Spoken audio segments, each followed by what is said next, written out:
अस्सलाम वालेकुम सामीन। 15 रबीउल अव्वल और 1 अक्टूबर है। ख़बर का उन्वान है तुर्की पार्लियामेंट के पास खुदकुश हमला, 2 हमलावर हलाक, कुछ पुलिस वाले ज़ख्मी।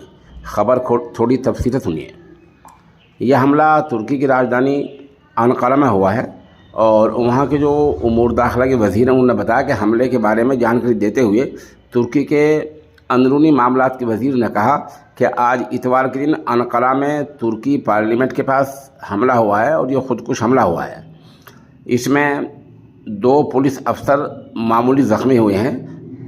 वजारत के दफ्तर से कहा गया कि 2 हमलावर सुबह तकरीबन 9:30 बजे एक कमर्शियल गाड़ी में वजारत के जहां वजारत दाखिला है वहाँ आए और उन्होंने खुदकुश हमला कर दिया। बताया जा रहा है एक खुदकुश हमलावर बम धमाके मारा गया है और एक जो है पुलिस ने मार डाला है और इस बारे में सोशल मीडिया पर कुछ तस्वीरें आई हैं।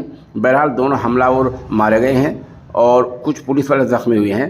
अभी तक खबरों से एजेंसियों ने इतनी ही खबर दी है।